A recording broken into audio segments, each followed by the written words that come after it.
capítulo 5, versículo 7. 2 aos Coríntios, 5, 7.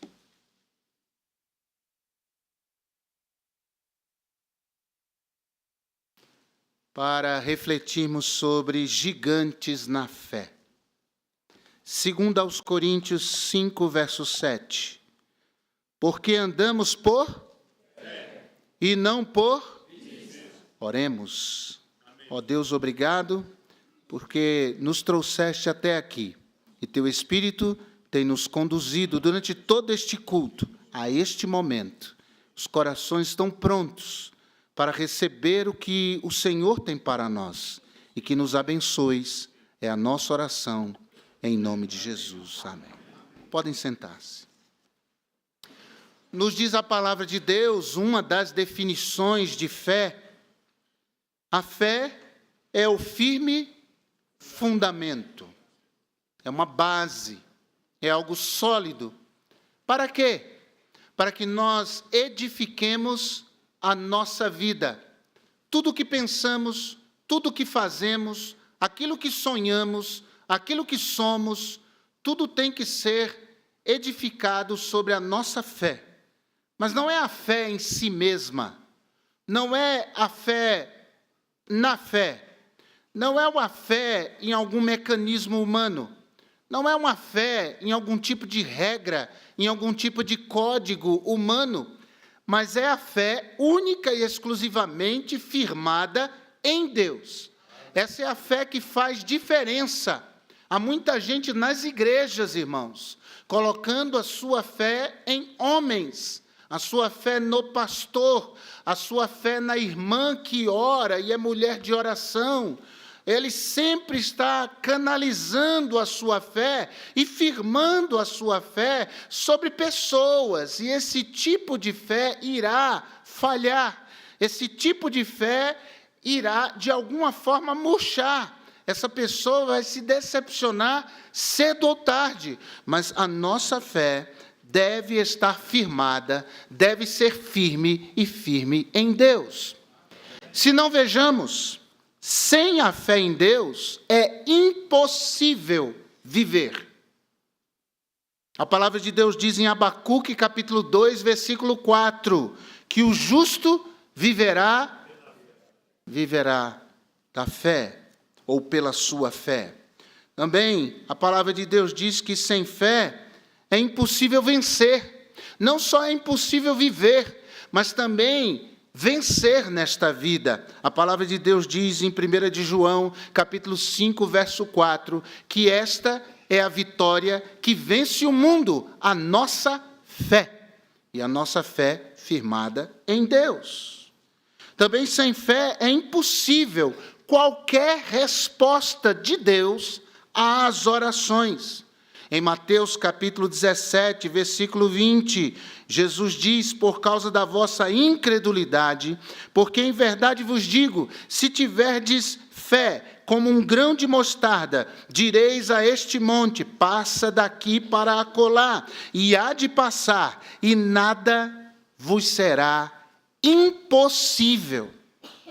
Você crê nisso? Amém. É palavra de Jesus. E devemos crer 100% e colocar a nossa vida nisto. Sem fé também é impossível termos paz e alegria incondicionais.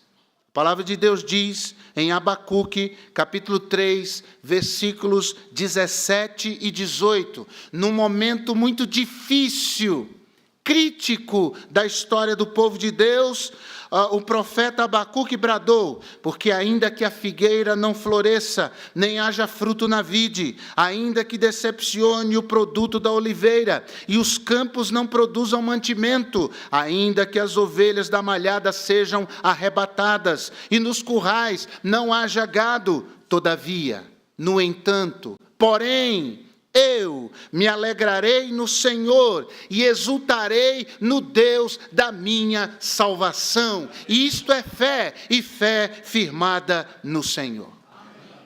Agora, enquanto eu faço essas afirmações embasadas na palavra de Deus, talvez haja alguém pensando, esse tipo de fé não é a fé que eu tenho.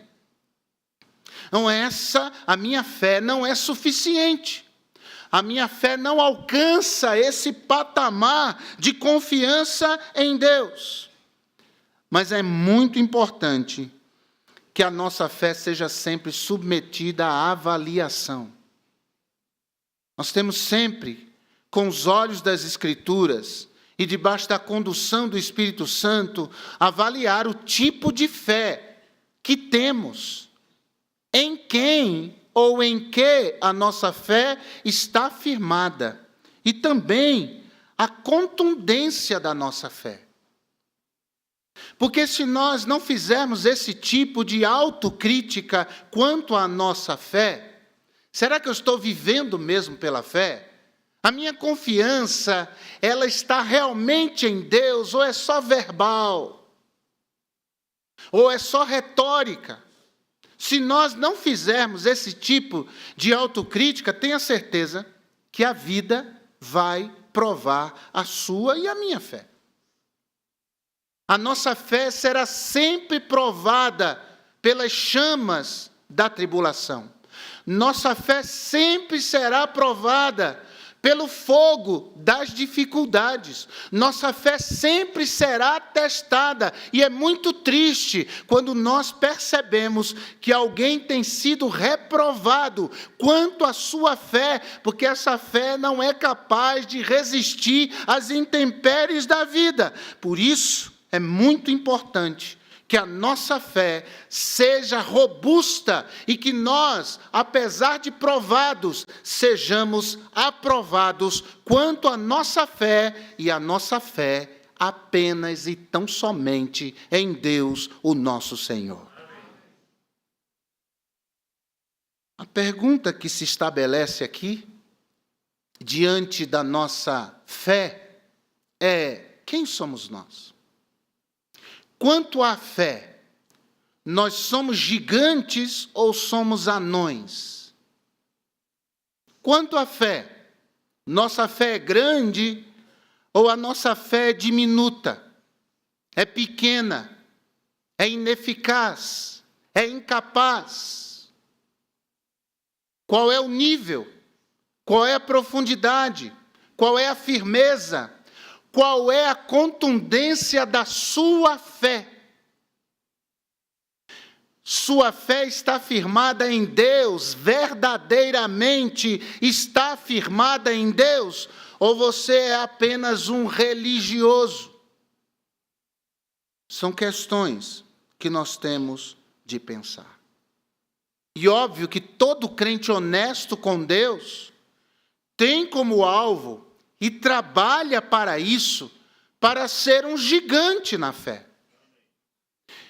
Em minha vida, eu já conheci gigantes na fé. Homens e mulheres gigantes na fé. E certamente há pessoas aqui que também já testemunharam, já conviveram, já atestaram em suas vidas gente gigante na sua fé em Deus. Com uma fé inspiradora, com uma fé sólida. E não era gente que tinha uma vida de vento em popa. Essas pessoas tinham dificuldades, passaram por adversidades. Muitas já gozam do descanso eterno com o Senhor. Outras ainda vivem entre nós. Existem, irmãos, gigantes na fé em nossos dias. No passado houve, em nossos tempos há. Podem ser poucos, mas eles existem e influenciam a muitos. E até a volta de Jesus haverá gigantes na fé e a sua fé firmada em Deus. Para ser um gigante na fé, em primeiro lugar, lembre-se da amplitude do poder do Senhor Jesus. Não perca de vista esta convicção. Para Deus, nada é impossível. Tudo é possível ao que crê. É a Bíblia quem diz. É a palavra que diz. E nós precisamos colocar a nossa confiança em Deus e em sua palavra. Jesus chegou a chamar os discípulos, abre aspas, de anões na fé, algumas vezes. Algumas vezes. Pelo menos por 4 vezes, só no Evangelho de Mateus, Jesus chegou a chamá-los de anões na fé, não com esses termos, mas dizer a eles: vocês têm tão pouca fé, a fé de vocês é tão pequena. Se não, vejamos, abra sua Bíblia, Mateus capítulo 8, versículo 23 em diante. Mateus capítulo 8, verso 23 em diante. Jesus estava no barco com os discípulos. O barco estava no meio do mar da Galileia. De repente se levanta uma grande tempestade. Então vemos aí os problemas que surgem. Tempestades que surgem. Capítulo 8, versículo 24 diz que levantou-se uma grande tormenta. Problemas relacionados à natureza.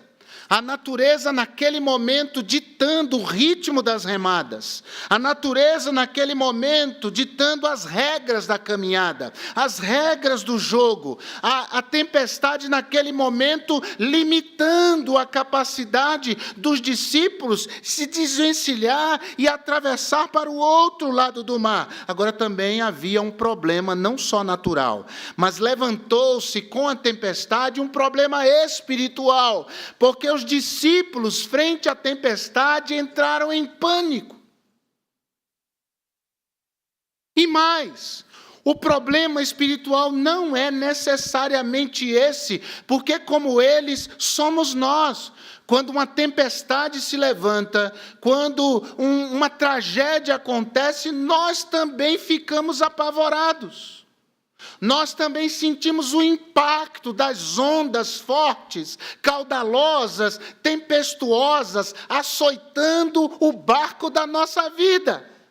A questão é que, como nós, os discípulos tinham Jesus ali no barco com eles. Eles olharam para Jesus e o viram dormindo e entraram em pânico.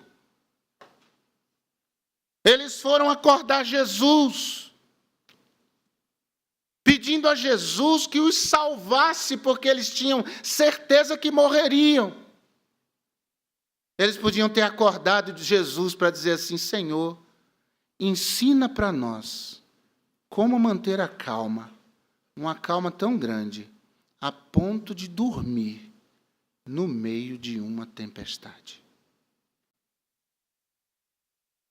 Mas eles querem que a tempestade acabe. E Jesus vê a consequência dessa falta de fé. E no verso 26, Jesus diz: por que vocês são assim tão tímidos? Por que vocês têm tão pouca fé? E por que Jesus chamou os discípulos de homens de pouca fé? E a resposta está na dúvida dos discípulos. No versículo 27, eles dizem: quem é este, que até o vento e o mar lhe obedecem?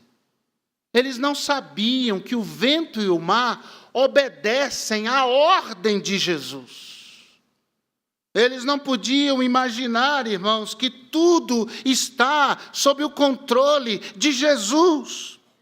Que Jesus tem poder para fazer qualquer coisa. Jesus tem poder não só para salvar nossas vidas escatologicamente no futuro, depois da morte, novos céus e nova terra, mas que Jesus tem poder para salvar a nossa vida fisicamente, no aqui e agora, que o Senhor nos cerca por trás e por diante, que Jesus está conosco no barco, no meio da tempestade. Nosso Deus é um Deus presente. Nossa fé tem que ser coerente. com aquilo que dizemos, fazemos, aquilo que cantamos. Nós cantamos: nosso Deus é soberano, Ele reina antes da fundação do mundo. Nós cantamos: as ondas atendem ao seu mandar, sossegai, sossegai, seja ao caudaloso mar, a ira dos homens, o gênio do mal. Todos ouvem o seu mandar, sossegai, sossegai. Nós cantamos: tu és soberano sobre a terra, sobre o céu. Tu és Senhor absoluto. No meio da tempestade, a nossa fé tem que ser vigorosa, firme, decisiva e definidora. A nossa fé tem que estar firmada em Deus. O seu marido, a sua esposa, o seu filho, sua filha, o seu pai, a sua mãe, o seu patrão, a sua enfermidade, tudo isso está debaixo do domínio de Jesus. Nada nem ninguém está fora da autoridade do Senhor e Salvador Jesus Cristo. Ele fechou boca de leões. Ele andou no meio do fogo em uma fornalha ardente. Ele ressuscitou mortos. Quando lemos o texto de João 11, onde Jesus diz: Lázaro, vem para fora. No grego, irmãos, não é essa expressão precisa. É uma ordem ainda mais contundente. Literalmente, Jesus diz: Lázaro, aqui. É isso. Lázaro, aqui. E Lázaro atendeu, o morto ressuscitou. Porque essa é a palavra do nosso Rei, Deus Jesus Cristo. Ele é soberano sobre tudo e sobre todos, capaz de tornar um assassino sanguinário como Paulo em um santo homem de Deus. Esse é Jesus, o mesmo ontem, hoje e o será eternamente. Em Mateus capítulo 10, verso 30 e 31, Jesus diz: até mesmo os cabelos da vossa cabeça estão todos contados. Alguém vai dizer a piadinha: mas eu já não tenho mais cabelos na cabeça. Mas quando você tinha, Jesus sabia quantos havia lá. Jesus sabe quantos cabelos caem da nossa cabeça por dia. Jesus sabe quantos ficam. Jesus sabe tudo. Um Deus que controla a nossa vida completamente. Por isso, no verso 31 de Mateus 10, Jesus diz: não temais. Não tenham medo.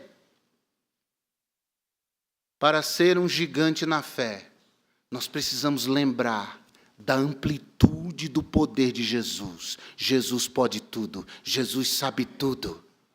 Eu só tenho é que pôr a minha vida nas mãos do Senhor e dizer: em ti confio, guarda-me, Senhor, porque em ti eu confio.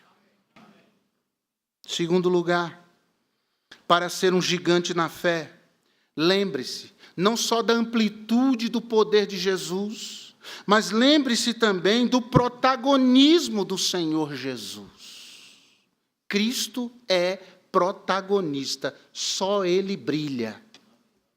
Só Ele brilha, não há outro. Só Ele tem o verdadeiro destaque.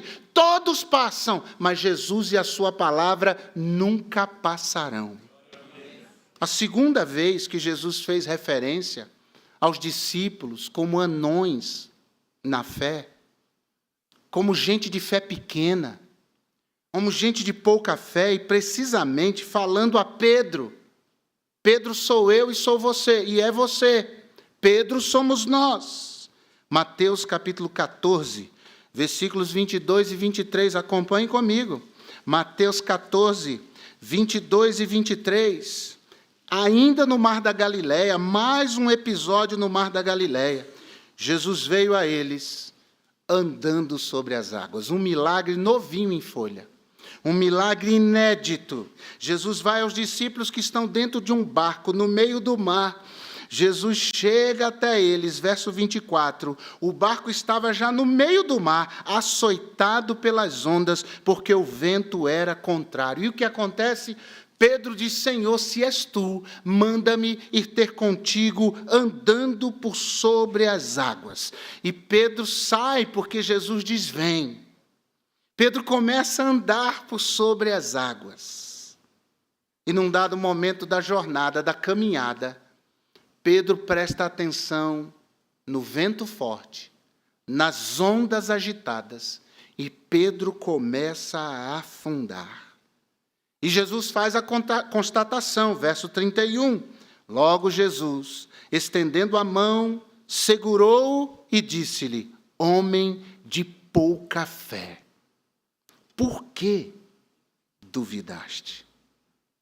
E por que é que Jesus chama a Pedro de um anão na fé? De alguém de fé pequena, diminuta. Versículo 30. Porque Pedro sentiu o vento forte e teve medo. E quando começou a ir para o fundo, clamou a Jesus dizendo: salva-me. Pedro teve medo. Por quê? Sentiu o vento forte. Enquanto olhava para Jesus, não havia medo. Mas quando olha para as ondas agitadas, quando percebe o vento que agita todas as coisas, Pedro começa a afundar. Medo. O grande inimigo da fé, irmãos, não é a incredulidade. O grande inimigo da fé é o medo. Deixe o medo ganhar o seu coração. O medo entra por um lado, a fé sai por outro.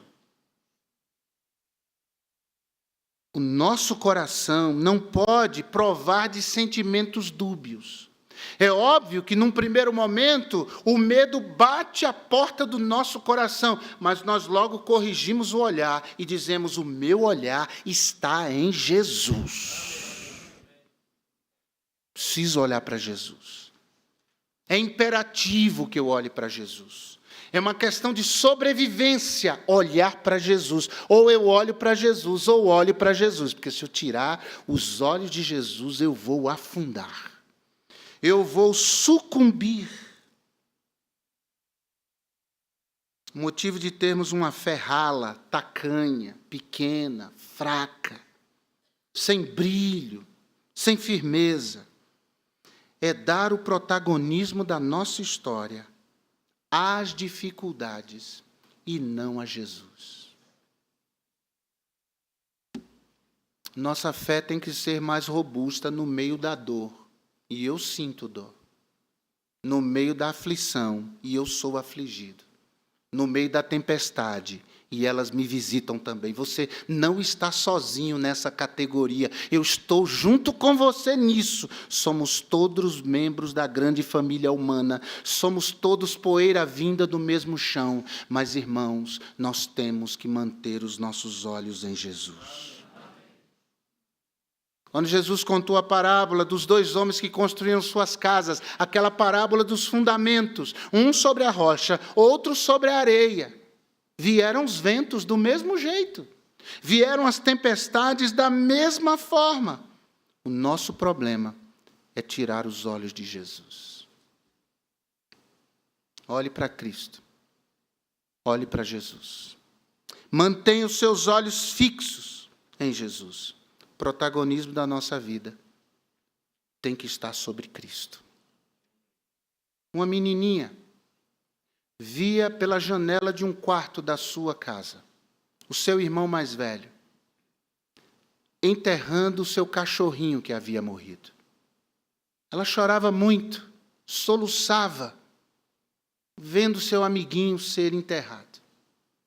O pai se aproximou por trás dela, pegou a mão dela e disse: filha, vamos para a outra janela? A menininha olhou para o pai, balançou a cabeça e eles foram. Foi para outro cômodo da casa. O pai abriu a janela e a menina se colocou lá. Bem, o que ela via agora não era mais o seu cachorrinho ser sepultado. Mas agora ela via um jardim. Ela via árvores, pássaros, borboletas, flores. Um lugar muito bonito. Um lugar de paz. Ela enxuga as lágrimas e diz: pai, como o dia está bonito. E o pai disse: está vendo?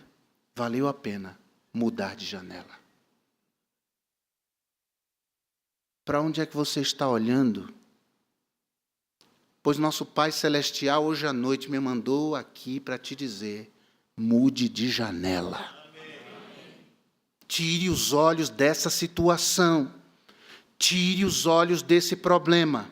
Por favor, tire os olhos disso. Ponha os seus olhos em Jesus. Mude de janela. Mude a cena. Olhe ao vento ou mar agitado, mas mude de janela. Jesus está lá, andando por sobre as águas, soberano, dizendo que vento e mar lhe obedecem, lhe são sujeitos. O rei Josafá, diante de um embate contra inimigos, povos inimigos, Amon e Moabe, em 2 Crônicas, capítulo 20, verso 12, o rei diz: nosso Deus... Ele está falando com o Senhor, 2 Crônicas 20, 12. Porventura não os julgarás, porque em nós não há força perante esta grande multidão que vem contra nós e não sabemos o que faremos. Porém, os nossos olhos estão postos em ti. Eu quero me manter olhando para Jesus. Eu quero manter os meus olhos lá. Hebreus 12, 2, olhando para Jesus, autor e consumador da fé. Então temos que manter os nossos olhos em Cristo. Isso robustece a nossa fé, nos faz gigantes. Gigantes na fé. Terceiro, para ser um gigante na fé, não só lembre-se da amplitude do poder do nosso Senhor Jesus. Não só lembre do protagonismo do nosso Senhor Jesus. Mas para ser um gigante na fé, lembre-se também dos feitos do Senhor Jesus. Lembre-se disso. A terceira ocorrência, e hoje falarei apenas de 3. Mateus 16, versos de 5 a 15. Por favor, vá comigo para lá. Mateus 16, de 5 a 12, mais uma vez, Jesus chama os discípulos de anões na fé, de fé pequena, de pouca fé. Ele está instruindo os seus discípulos sobre o fermento dos fariseus e dos saduceus. Ele não estava falando de culinária, ele não estava falando de fazer pão, mas ele estava se referindo à perversidade, a dureza de coração dos fariseus e saduceus, que era como se tivesse fermento e que só ia crescendo, só aumentava incontrolavelmente. E os discípulos, ouvindo aquilo, se preocuparam com o pão. Versículo 7. E eles arrazoavam entre si, dizendo: é porque não trouxemos pão. Porque ele está falando isso com a gente. Guardai-vos do fermento dos fariseus. É porque a gente não trouxe pão, está puxando a nossa orelha. E Jesus diz: vocês são homens de pouca fé. E ele disse isso por conta da memória curta daqueles discípulos. Verso 9. Não compreendeis ainda, nem vos lembrais dos 5 pães para 5.000 homens, e de quantas alcofas levantastes? Nem dos 7 pães, verso 10, para 4.000, e de quantos cestos levantastes? A fé daqueles homens era pequena, porque a memória deles era curta. Isso é um grande problema nosso. A nossa memória dos feitos de Deus tem sido curta em muitas situações. Nós nos esquecemos do que Deus já fez, do que Deus realizou. Nós nos esquecemos dos livramentos, dos suprimentos. Nós nos esquecemos do sustento. Nós nos esquecemos dos feitos de Deus, feitos abundantes. Bem, existem feitos que são detalhes quase imperceptíveis, mas Deus está agindo na vida da gente. Eu falava sexta-feira no culto de oração de uma senhora que orava dizendo assim: graças te dou, Senhor, porque eu ainda posso tomar banho sozinha. É uma coisa tão banal tomar banho sozinho, é para nós. Há pessoas que chegaram já numa idade tão avançada que já correm risco de escorregar, de cair, não podem mais tomar banho sozinho. Mas ela agradecia por uma coisa banal para nós, simples para nós.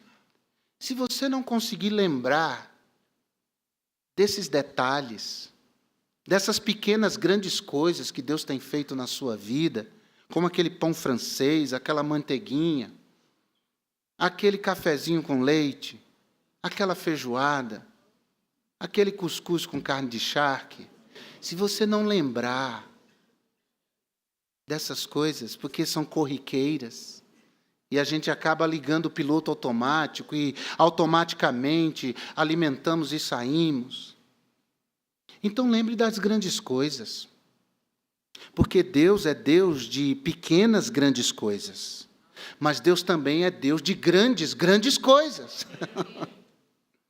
Deus faz grandes coisas, Deus realiza grandes coisas. E nós esperamos grandes coisas de Deus. E Deus já tem feito grandes coisas. Você podia fazer um exercício, pega uma folha de papel e escreve essas grandes coisas. Às vezes na geladeira tem um quadrozinho branco com um ímã lá e uma canetinha. Escreve lá. Para quando você for pegar e tomar água, pegar um ovo para fritar, um bife, alguma coisa assim, você leia aquilo e celebre as coisas grandes que Deus tem feito em sua vida. Isso, repito, para nem dizer, lembre das pequenas grandes. Mas o importante é que a sua memória seja alimentada pela esperança de que Deus fez tanta coisa, porque Deus não faria mais. Porque Deus não realizaria mais. Porque eu vou ficar me preocupando de outras coisas? Deus já me livrou. Outras coisas Deus já fez. Põe a sua cabeça para funcionar. Põe a sua memória para funcionar. Porque um dos inimigos da nossa fé é esse, é o esquecimento do que Deus já fez. Tem muita gente com amnésia para as coisas espirituais, para as coisas de Deus. Por isso, para ser um gigante na fé, conte as bênçãos, conte-as quantas são recebidas da divina mão. Uma a uma, dize de uma vez. Isso é um desafio. Fale tudo de uma vez. Hás de ver surpreso o quanto,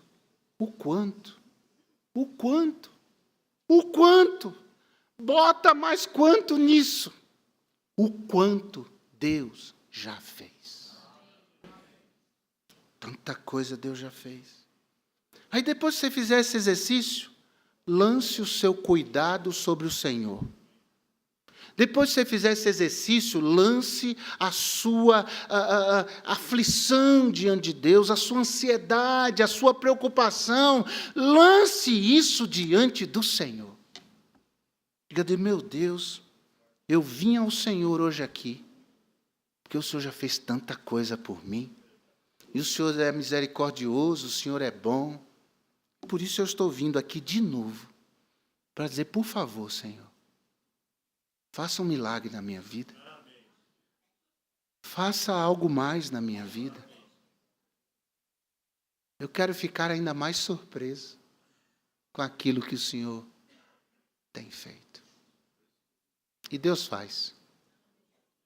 Os anões na fé dirão, isso é mais uma mensagem, deixa eu ver que hora é. Pastor, termina esse negócio aí logo, que eu vou para casa. Mas os que querem crescer na fé, dizem, essa palavra eu vou guardar no meu coração. Eu vou alimentar a minha vida. Eu vou crescer na minha fé. Que eu quero ser um gigante. Um gigante na fé. Isso não nos isenta de dificuldades, você sabe. fazem parte do pacote da vida. Mas, irmãos, guarda o nosso coração no meio da adversidade. Isso para mim é o grande tesouro. Porque isso aqui tudo vai passar. Mas que a gente passe por essa tempestade aqui com a nossa fé firmada em Jesus. Curva a sua cabeça, feche seus olhos. Alguém aqui precisa de um milagre? Alguém aqui precisa de uma intervenção? Alguém aqui precisa crescer mais na sua fé? Então vem à frente. Saia do seu lugar agora, em nome de Jesus. Galeria, aqui embaixo, coral. Gente que vai a Jesus dizendo: sê propício a mim. Ajuda-me na minha incredulidade. Ajuda-me, meu Deus. Eu quero crescer na minha fé. Uma fé mais robusta, uma fé estável, uma fé mais sólida, confiante.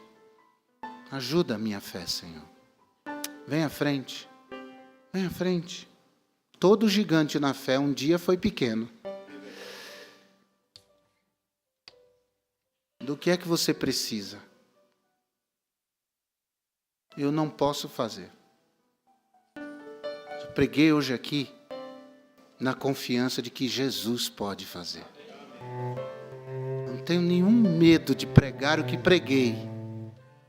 Eu sei que Jesus pode fazer. Se você precisa de oração, deixe o seu lugar onde você está. Eu preciso ser um gigante na fé. Preciso crescer mais. Tira os olhos agora da tempestade. Eu estou pondo meus olhos em Jesus. Estou decidido a olhar para Jesus e não tirar os olhos do meu Salvador. Pode fazer tudo. Que tem um poder de amplitude infinita. Venha com o coração, com a memória cheia de esperança. Deus fez tanta coisa já. Há mais alguém? Agora, tem alguém que não é crente aqui? Não conhece Jesus ainda? Você diz: eu quero esse Jesus da Bíblia na minha vida. Eu quero entregar toda a minha vida a Jesus agora. Tem alguém assim? Levanta sua mão para eu ver. Pastor, eu preciso desse Jesus. Eu quero esse Jesus na minha história. Tem alguém assim? Eu preciso de Cristo na minha vida. Alguém? Ó Deus, eu apresento ao Senhor cada uma dessas vidas e a mim também, Senhor.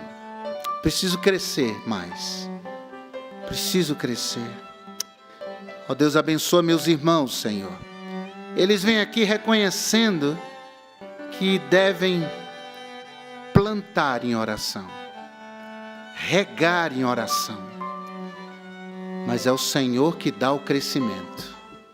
Meu Deus, que a nossa fé cresça ainda mais, cresça ainda mais. Ó Deus, ajuda-nos a olhar para Ti, a manter os olhos fixos em Jesus. Que o Senhor nos ajude, meu Deus, a lembrar vitórias passadas, para pela fé enfrentar os limites presentes. O Senhor tem falado conosco. E que o Senhor nos ajude a crescer mais. Dá crescimento, Senhor. Dá crescimento, Pai, nós te pedimos. Para a Tua glória. E em nome de Jesus.